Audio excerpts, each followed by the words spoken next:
O Jogo do Bicho é parte indissociável da história do Rio de Janeiro. Escola de samba, clubes de futebol e o carnaval estão totalmente conectados com a prática, que é considerado uma contravenção, mas que movimenta milhões de reais todos os anos. Nessa semana, a Justiça decretou a prisão de Rogério Andrade, o maior bicheiro do Rio e presidente da Escola de Samba Mocidade Independente de Padre Miguel. Ele é sobrinho do Castor de Andrade, ex-presidente do Clube Bangu e que por anos, ao lado de um grupo chamado de Cúpula, dividiu, de forma territorial, a cidade entre outros grandes bicheiros, criando uma falsa ideia de paz enquanto eles estavam explorando esse valioso mercado. Com a morte do Castor de Andrade, em 97, os herdeiros da família passaram a disputar o espólio do antigo chefão, por dizer assim, deixando um rastro de sangue, mortes e assassinatos. Com o fim da guerra interna, Rogério de Andrade se tornou o todo-poderoso do Jogo do Bicho, estendendo o poder dele para a exploração das máquinas caça-níquel, a milícia e também o escritório do crime. As novas famílias que hoje mandam no Jogo do Bicho não respeitam os acordos da antiga cúpula, disputando abertamente novos territórios. E no meio desse jogo de azar,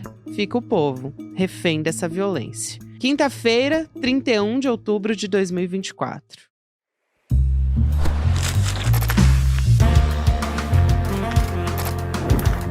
Olá, seja muito bem-vindo, seja muito bem-vinda. Eu sou a Gabriela Varela.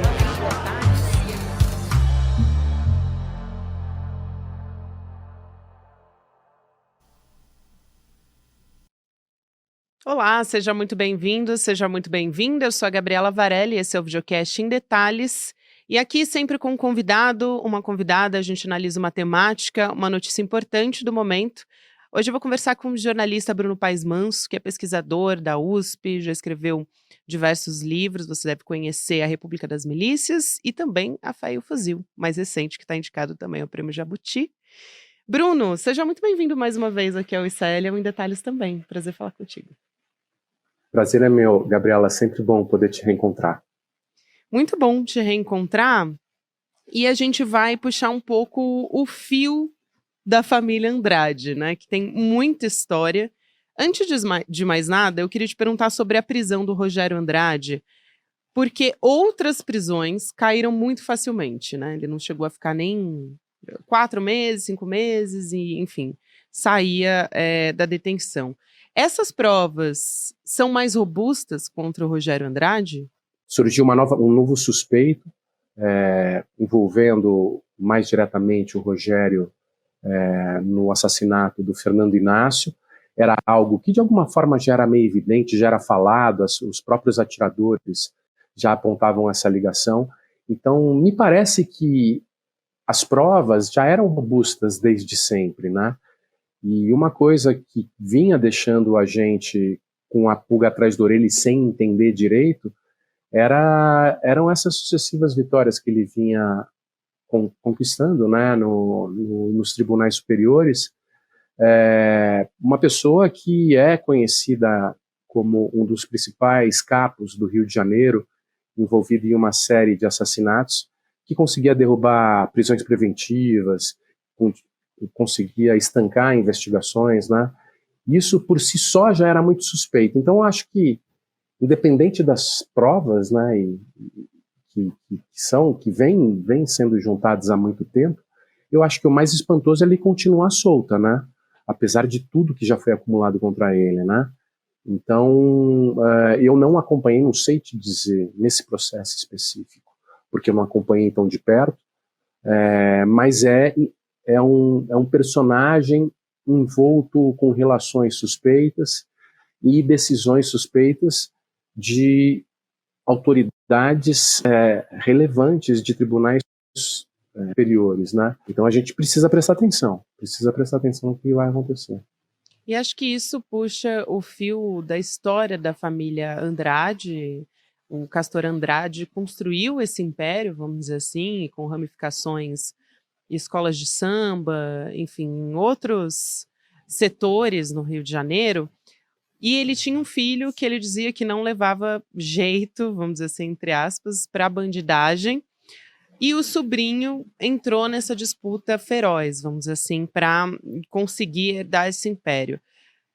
Tiveram pessoas assassinadas nessa história, o filho do Castor foi um, o Fernando Inácio também, que levou à prisão do Rogério Andrade agora, também foi assassinado. Então, queria que você explicasse um pouco como que se deu, né, tudo isso, e como que ele acabou herdando esse império, né? Como é que ele herdou esse legado, no fim das contas?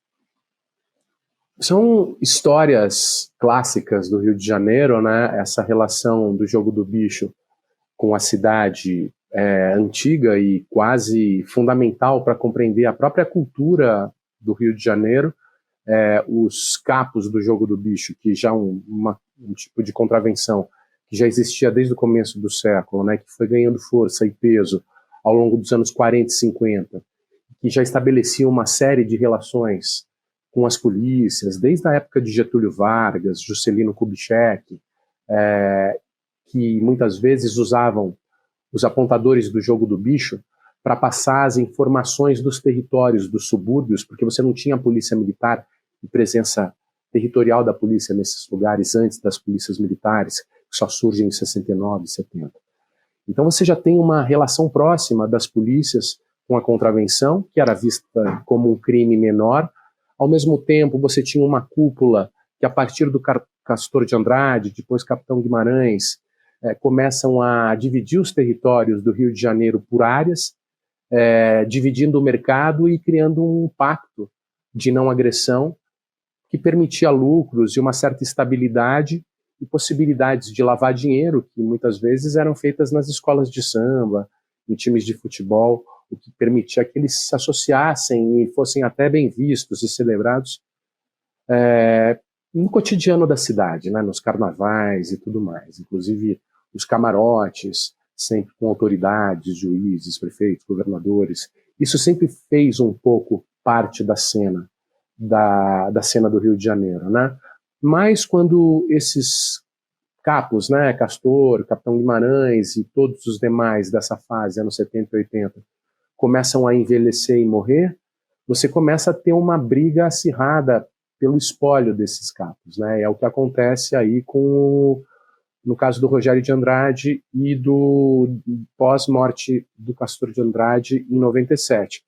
O Paulinho divide o espólio inicialmente com o Fernando Andrade, que era casado com a filha do Castor, mas o Rogério de Andrade tinha uma boa relação com o tio, né? Ele era sobrinho do Castor, e o Paulinho fica com os pontos do jogo do bicho, o Fernando Inácio com as máquinas de caça-níquel, e nessas o Rogério de Andrade se sente escanteado e começa a agir para fazer parte dos negócios, e acusado de matar o Paulinho de Andrade, né, o filho do Castor, para assumir os negócios da família, e inicia-se uma rixa profunda com o genro do Castor, né, o marido da filha do Castor. E eles começam uma guerra que vai durar uma década, e segundo estimativas aí da polícia, que causa mais de 50 mortes, né? E aí tem vários capítulos dessa guerra que vai se desdobrar até um dos capítulos finais, que é a morte do Fernando Inácio, há pouco tempo, e chegando da praia, descendo num heliporto, tinha os matadores lá esperando ele de tocaia, e aí esses desdobramentos aí que vão levar agora à morte do Rogério de Andrade, que é uma coisa sabida, né? Ou seja, há anos que esse conflito acontece, diversas mortes já aconteceram em decorrência desses conflitos.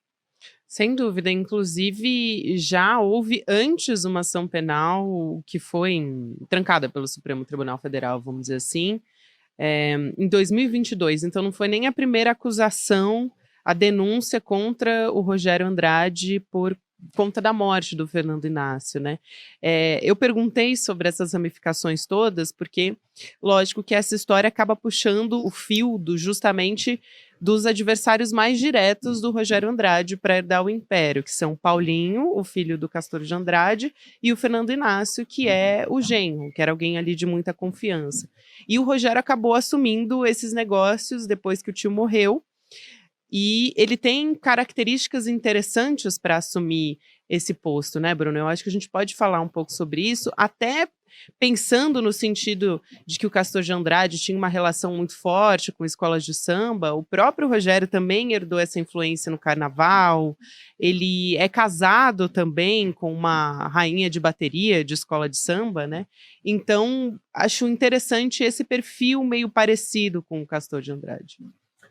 Ele tem um perfil de assumir. Na verdade, eu não sei se é um perfil, né? Ele assume a frente da mocidade. Ele é casado, como você disse, com a rainha da bateria, mas ele é uma figura menos carismática que o pai, que o tio, né, na verdade.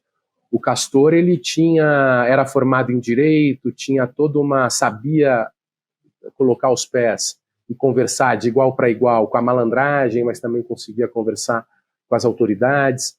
Era uma figura brincalhona, que não se levava tão a sério, né? Eu acho que o Fernando Inácio tem um perfil diferente, muito, muito disposto aos conflitos, até em decorrência de ter que lutar para conquistar o espaço que ele tem, né? Então ele teve que iniciar uma guerra, e a partir dessa guerra que ele está metido até o pescoço, né? Ele teve que ser um cara frio, tomar decisões, escapou de alguns atentados, escapou da morte, perdeu um filho morto num atentado à bomba, né, que era para ele ter morrido, e nesse dia foi uma explosão que aconteceu no carro dele. O filho dele estava aprendendo a dirigir, então o filho dele pegou o volante, ele estava no banco de passageiros, e a bomba estava embaixo do banco do motorista, o filho dele morreu. Então ele guarda todo esse rancor, toda essa mágoa, mas ao mesmo tempo sabe ser frio e estrategista e comprar alianças e se manter livre, né? Se manter fora da prisão, apesar de tudo isso que aconteceu. Então ele, ao mesmo tempo, ele age um pouco mais nos bastidores, né? Ele vai nos desfiles, tal, mas ele não é um cara que se expõe, né? Como o Castor se expunha. O Castor era uma figura pública, né, mais presente no cotidiano do Rio de Janeiro. Ele é um cara, o Rogério é um cara mais estrategista e mais de bastidor, mais da produção e compra de alianças, e que sabe que está numa guerra, né? Que sabe que está numa guerra de décadas, né? Então é um cara que tem que ter sangue frio também, né? E também o Castor, você disse que ele era, assim, se expunha mais, ele chegou a ser condenado também, né, pela Denise Frossard, que é uma personagem que você pode explicar muito melhor do que eu, quem é, mas já faz 30 anos essa história, foi em meados dos anos 90 ali, e ela foi a única mulher, vamos dizer assim, é até mais difícil para ela ter se colocado nesse papel, porque eles não levavam ela a sério, né? E eu queria perguntar um pouco desse legado, né? Do que fica da importância da prisão desses contraventores, mas isso não impediu que a história continuasse desenrolando, e daqui a pouco a gente vai até falar sobre como ela está se especializando e se atualizando nos dias atuais. De certa forma, né, essa prisão do Rogério de Andrade, claro que é importante, é relevante, é uma figura que era quase escancarava a impunidade, as conivências das autoridades com os capos, então era um escárnio, né, a liberdade do Rogério de Andrade. Então a prisão dele, de alguma forma, elimina esse símbolo da impunidade no crime do Rio, né, ou suaviza, pelo menos. Porque ao mesmo tempo que ele é preso, a gente vê toda essa discussão em torno do jogo ganhando uma outra dimensão, né? Hoje a gente vê, e o ICL aí está acompanhando esse assunto super bem, de perto, tal, mas você vê a quantidade de casas de apostas, a quantidade de bets, a infinidade de possibilidades de jogar da cozinha de casa uma série de jogos, muitas vezes voltados para crianças, a quantidade de gente que está perdendo dinheiro, e todas essas informações e todos esses dados que transformam o Brasil, assim, aparentemente num imenso cassino, né? o jogo uma espécie de sonho, esperança das pessoas de alguma forma prosperarem numa sociedade super desigual e injusta. É como se a gente precisasse desse sonho de que a gente, talvez, num lance de sorte, vai conseguir driblar a pobreza, a miséria e tal. E isso cada vez mais abrangente, mais popular, né? Então, não deixa de ser paradoxal, irônico, a prisão dele acontecer no momento que tudo está acontecendo, né? Todos os jogos e todas as possibilidades para jogar estão aí em alcance das mãos, né? Eu até citei o caso da Denise Frossard, porque acho que foi a primeira vez que se rompeu com essa imagem de intocável, né, dos Uhum. bicheiros. Então, acho que mais uma vez a gente está assistindo isso acontecer agora com a prisão do Rogério Andrade, que se imaginava que é, iria ficar solto. Então, passa essa sensação de impunidade mesmo. Eu vou aproveitar que você citou esse caso das Bets, Bruno, para a gente falar um pouco sobre como isso se relaciona com uma disputa de mercado da contravenção que vem se atualizando nos últimos anos. A gente vê, por exemplo, o jogo do bicho é algo que quem procura o jogo do bicho, né, são pessoas mais velhas. Hoje a gente tem maneiras, né, a contravenção está buscando outras formas, outros caminhos para se financiar, digamos assim. As bets talvez sejam essa nova aposta. Olha, Gabriela, o que me parece é que o capital do crime ele já meio que se mistura faz muito tempo, né? A gente sabe, por exemplo, a questão do jogo, claro, é um foco. Então, tinha grupos do crime no Rio que se especializavam em exportar placas de maquininhas de caça-níquel para cassinos ao redor do mundo, porque eles sabiam como fazer a banca ganhar sempre, tinha toda uma questão de programação, e por causa disso eles estavam conectados com máfias internacionais. Esse é um braço do negócio. Agora, ao mesmo tempo, eles passam a se associar aos grupos milicianos com o passar dos anos, passam a explorar caças níqueis nos territórios, mas também financiar uma série de atividades legais das próprias milícias. Então, desde grupos que passavam a exercer atividades milicianas mesmo, né, como o caso do Rony Lessa, que tinha um bingo na região de Rio das Pedras, autorizado em parceria com o filho do Castor de Andrade, e esses negócios passam a se misturar e uma série de mortes, inclusive, passa a acontecer em decorrência de desavenças entre bicheiros e milicianos, grupos que comandam um determinado ponto e outro. E esse dinheiro começa a ser lavado também, outras oportunidades passam a acontecer. Pessoas que já têm um conhecimento e um know-how e um capital criminal muito forte, e começam a surgir uma série de oportunidades a partir das transformações tecnológicas, dos instrumentos financeiros que facilitam a lavagem de dinheiro e da própria legislação, que não sabe muito bem como lidar com as novas empresas que passam a ser autorizadas a trabalhar com jogos no Brasil, uma fragilidade nas fiscalizações. Ao mesmo tempo, você já tem uma proximidade desses grupos com capacidade de investir nesses negócios, com uma histórica influência com outras autoridades, com uma capacidade de lobby grande, né? E a coisa vai meio que ganhando forma organicamente, né? Naturalmente. Então você tem 2018, quando libera a possibilidade de apostas, a gente vê, vocês mesmos mostraram, né, o boom de sites e de cliques em sites de apostas que passa a acontecer no Brasil. Parecia que só precisava abrir a porteira mesmo, né, para a boiada passar, porque você já tinha toda uma estrutura criminal bem azeitada, com um histórico muito antigo de contravenção e de relações nessa zona cinzenta aí, que permite o mercado ilegal lucrar. Eu acho que vale muito a pena a gente explicar, né, Bruno, você explicar como é que o jogo do bicho se relaciona fortemente com as milícias no Rio, mas as pessoas não têm muita noção de como isso começou.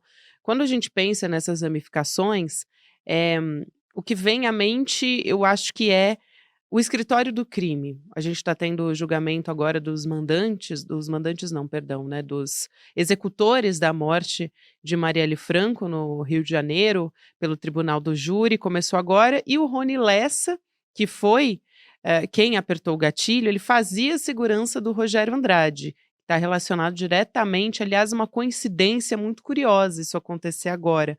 Mas, a Marielle, quando ela morreu, também pouco tempo depois, isso aconteceu em 2018, mas o Rony Lessa, ele também procurou o Rogério Andrade para abrir um cassino ali no bairro da Barra da Tijuca. Saíram algumas reportagens, né? As pessoas que pesquisam essa história do Rogério Andrade e acompanham de perto trouxeram isso à tona também.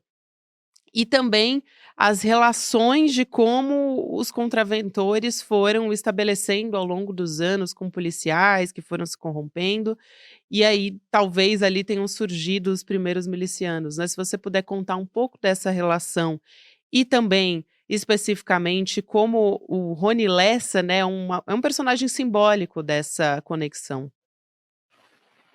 É verdade, Gabriela, porque o caso da Marielle, né, 6 anos depois agora, hoje, né, o Rony Lessa e o Elcio de Queiroz estão indo a júri, depois de fazerem uma delação premiada, né, assumindo o assassinato, eles como os atiradores, né, e o motorista do assassinato da Marielle e do Anderson Gomes.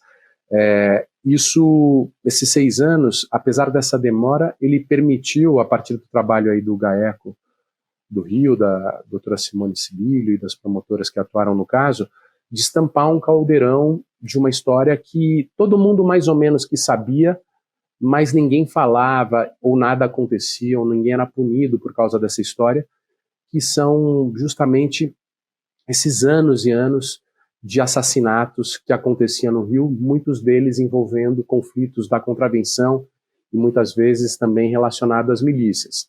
E esses assassinatos eram fundamentalmente feitos pelo escritório do crime, né, que era o grupo organizado pelo Adriano Magalhães da Nóbrega, que era aquele policial egresso do BOPE, que tinha como funcionários outros policiais matadores, que começou matando inicialmente em nome dos conflitos que envolviam as disputas do espólio da família Garcia, do Maninho e do Miro Garcia, né?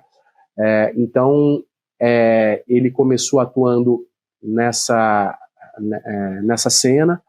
O Rony Lessa era a segurança do Rogério Andrade, né? Ele, inclusive, perdeu a perna também numa explosão de um carro quando ele exercia essa função de segurança, e também para o Rogério de Andrade, e também trabalhava na Polícia Militar.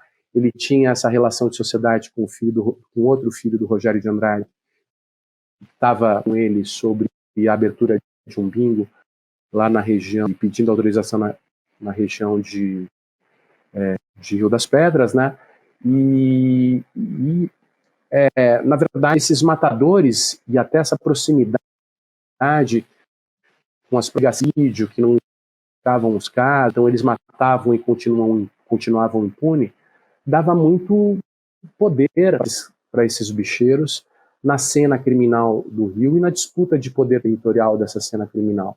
Então parcerias eram estabelecidas com grupos milicianos, e isso meio que formando o networking de ilegalidades, diferentes grupos do crime no Rio, com implicação nas polícias, né, e relação com as polícias, que acabaram dando muita força para o fortalecimento do crescimento e o crescimento das milícias, que até 2022 eram as quadrilhas que predominantes na cena carioca e fluminense, né?